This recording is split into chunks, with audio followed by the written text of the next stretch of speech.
फिर कहा है कि वो युद्ध के लिए तैयार है। पाकिस्तान के गृह मंत्री ने कहा कि सिंधु जल समझौता रद्द होने का मतलब युद्ध है और पाकिस्तान इससे पीछे नहीं हटेगा। रावलपिंडी हेडक्वार्टर में भी भारत को लेकर लगातार मीटिंग चल रही है। जब से जनरल मुनीर को पता चला कि भारतीय सेना 3 मोर्चों पर युद्ध के लिए तैयार है, उनके कोर कमांडरों में हड़कंप मचा हुआ है। देखिए रिपोर्ट।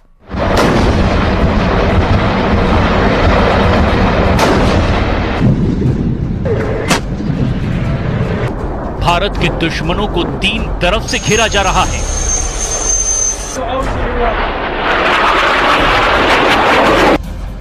पाकिस्तानी सेना को पता है कि उसे बहुत बड़ा सरप्राइज मिलने वाला है।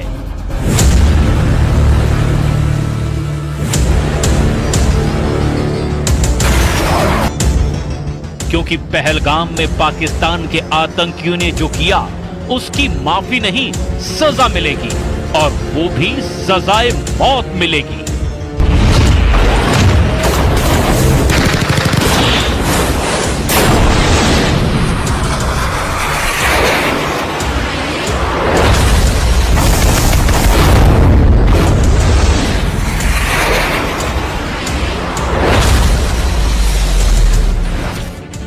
कुपवाड़ा के पास एलओसी पर पाकिस्तान ने गोलीबारी की और इसका उसे जवाब भी दिया जा चुका है।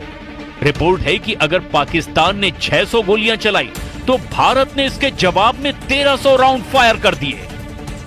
यानी पाकिस्तान को एलओसी पर जवाब मिलना शुरू हो गया है। पाकिस्तान के हर अटैक के बदले डबल काउंटर अटैक हो रहा है।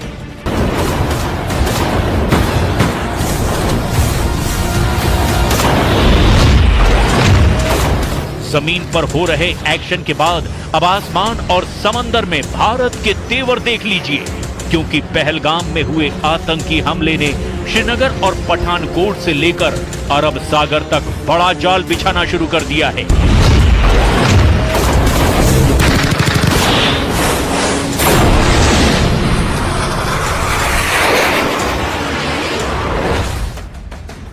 एलओसी से लेकर भारत और पाकिस्तान के बॉर्डर और साथ में अरब सागर तक हाई अलर्ट है। भारत के सबसे खतरनाक हथियार एक्टिव कर दिए गए हैं।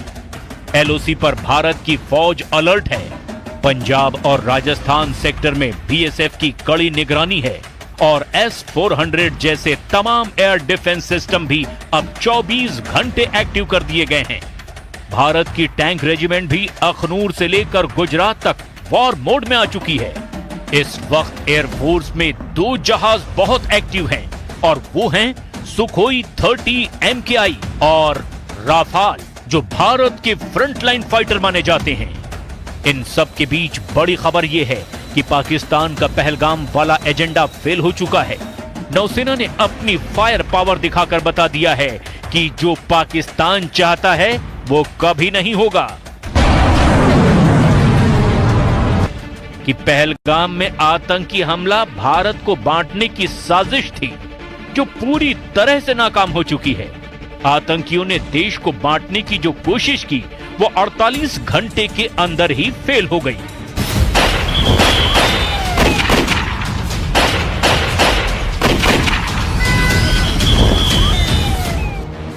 पहलगाम में धर्म पूछकर हत्या करना साफ साफ भारत को सांप्रदायिक रूप से बांटने की कोशिश है और आतंकियों के जरिए पाकिस्तान की रची गई इस साजिश को सीधे सीधे भारतीय नौसेना ने मुंहतोड़ जवाब दिया है।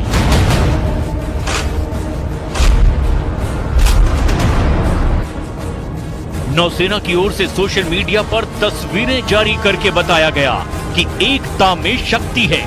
एकता में शक्ति यानी भारत को धर्म के नाम पर बांटने वालों को ऐसा जवाब मिलेगा जिसमें उन्हें तबाह करने का सिग्नल भी है।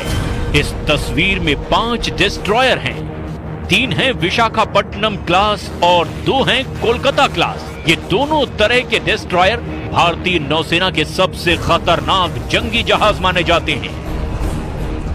नौसेना ने साफ बताया कि उसके वॉरशिप मिलकर दुश्मन से लड़ने के लिए तैयार हैं। दुश्मन के खिलाफ अब एक होने की जरूरत है, यानी मैसेज साफ है, बांटने वालों को अब बख्शा नहीं जाएगा।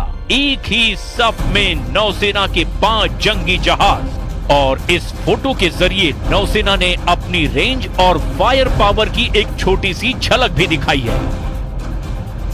पाकिस्तान के खिलाफ नौसेना की क्या तैयारी है, इसे और डिकोड करते हैं। सबसे बाईं ओर है आईएनएस इम्फाल, उसके दाईं ओर की तरफ आईएनएस मोरमुगाओ और उसके बाद लीड शिप आईएनएस विशाखापट्टनम। शुरुआत की ये तीनों जहाज आईएनएस विशाखापट्टनम क्लास के डिस्ट्रॉयर हैं। आईएनएस विशाखापट्टनम के दाईं तरफ है कोलकाता क्लास के आईएनएस चेन्नई और आईएनएस कोच्चि। इन्हीं में से एक यानी विशाखापट्टनम क्लास के जहाज आईएनएस सूरत की फायर पावर का भारत ट्रेलर दिखा चुका है। पहलगाम में हुए आतंकी हमले के 48 घंटे के अंदर ही भारत ने सिग्नल दे दिया था कि वो पाकिस्तान के साथ क्या कर सकता है। पहलगाम से 2000 किलोमीटर दूर भारत ने पाकिस्तान के दिलो दिमाग पर पहला वार तब किया जब MRSAM दागी गई। आईएनएस सूरत से भारत ने MRSAM यानी medium range surface to air missile launch करके बता दिया कि बदला लेने वाला इरादा कितना मजबूत है।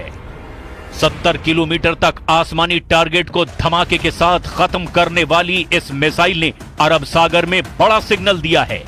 इजराइल के साथ मिलकर बनाई गई इस मिसाइल को आईएनएस सूरत से आजमाया गया, यानी विशाखापट्टनम क्लास का वो डिस्ट्रॉयर जिसके मुकाबले का कोई वॉरशिप पाकिस्तान के पास नहीं है।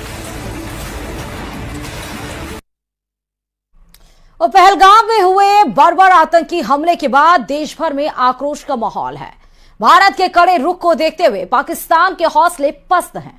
पाकिस्तान भारत को युद्ध की धमकी दे रहा है, लेकिन वो ये भूल जाता है कि उसने कई बार भारत के हाथों मुंह की खाई। जोधपुर में प्रदर्शित यह टैंक पाकिस्तान की बुजदिली की जिंदा निशानी है। बनार रोड की तरफ जाने वाली सड़क पर रखा गया है T-59 टैंक पाकिस्तान की बुजदिली और भारत की सेना की शौर्य का जीता जागता सबूत है। पाकिस्तान युद्ध अगर करता है या युद्ध की बात करता है तो हमें इतिहास के झरोकों में झांकने की जरूरत है कि पाकिस्तान की वीरता कैसी रही है और भारत के साथ पाकिस्तान के युद्ध रहे हैं, उनमें क्या परिणाम रहे हैं। हर युद्ध पाकिस्तान हारा है। आप मेरे पीछे देख सकते हैं, ये एक पाकिस्तानी टैंक है जो 1971 युद्ध के दौरान बुजदिल पाकिस्तान लड़ने आया था भारत से, लेकिन अपने हथियार ही छोड़कर चला गया। और वो हथियार छोड़ के जब भागा तो इन हथियारों को अलग अलग शहरों में प्रदर्शित किया गया। ये पैटर्न टैंक है। तत्कालीन समय में सबसे अत्याधुनिक टैंक जो कहे जाते थे, ये टैंक लेकर पाकिस्तान 1971 के युद्ध में जो मैदान में उतरा था, युद्ध के मैदान में।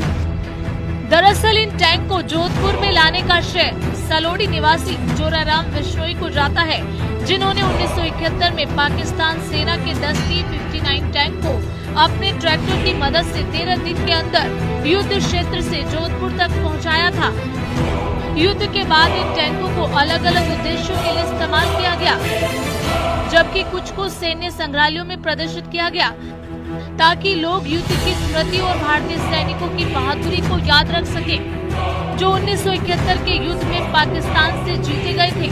ये टैंक उस युद्ध में भारतीय सेना की विजय का प्रतीक है।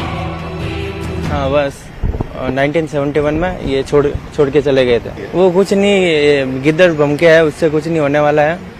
इंडियन एयरफोर्स बहुत पावरफुल है अभी के टाइम में, विश्व गुरु है भारत, तो वैसे कुछ नहीं है, गिद्दड़ बम के है। साल 1971 में पाकिस्तान के पास सबसे उन्नत तकनीक के पैटर्न टैंक थे, जिसके दम पर वो। और चलिए इसी के साथ ही इस रिपोर्ट में फिलहाल अभी इतना ही। बाकी अन्य खबरों के लिए देखते रहिए News 18 राजस्थान।